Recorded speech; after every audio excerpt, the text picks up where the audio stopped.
Kai Sotto next move pagkatapos mag-expire ang kanyang kontrata sa Koshigaya Alpas. At ano nga ba ang masasabi ng Penn State tungkol kay Andy Gimao? Si Kai nagpapasalamat sa Alpas community para sa kanyang 2 taon sa koponan. Nagpasalamat din siya sa mga coaches dahil sa kabila ng kanyang injury, siya ay nabigyan ng second chance. Dagdag ni Kai, "The future is still uncertain where I'll go, but the Alpas family will forever be remembered by me."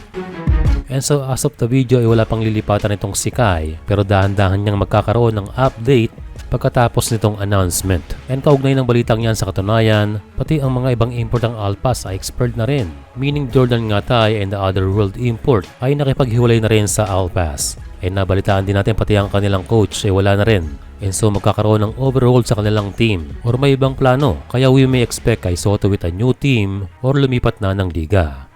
But for now, Kai is free agent, kaya meron siyang time na tumanggap ng mga offers.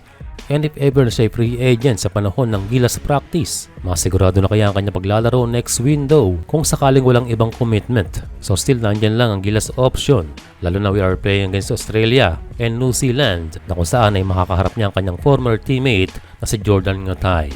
For now, ang desisyon ay nasa kampo ni Kai Sotto. Now at 24 years old at nakarecover na rin, magbubukas ng panibagong pinto sa ating kababayan.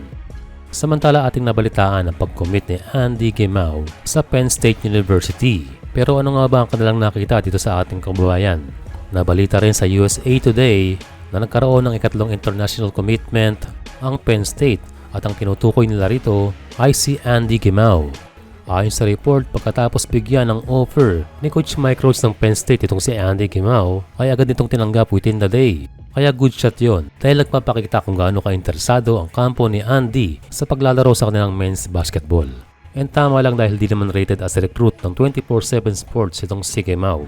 And so hindi kita ang kanyang pangalan sa rankings. Kaya malaking bagay na siya napansin ng Penn State head coach. Ang isang maganda dahil maraming player ang Penn State ang nag-transfer portal before signing Gimao.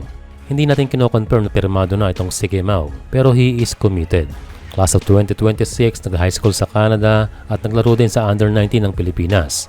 So meron daw magandang experience itong si Andy na kailangan itong Penn State Nittany Lions. Ang bad point lamang nating nakita sa article ay maraming recruited na guards itong Penn State at ika-4 na itong si Andy. Sa kanilang scouting, iba itong si Gimao dahil smaller, safetier guard kumpara sa mga umalis na player na mga shooters at slasher. Kaya kailangan ipakita ni Gimao mga skills na yan. And kailangan daw ma-develop itong si Andy sa expectation ng kanilang coach na isang floor general. And so kailangan ma-showcase ang point guard skills ni Andy para makita natin siya sa Penn State Basketball.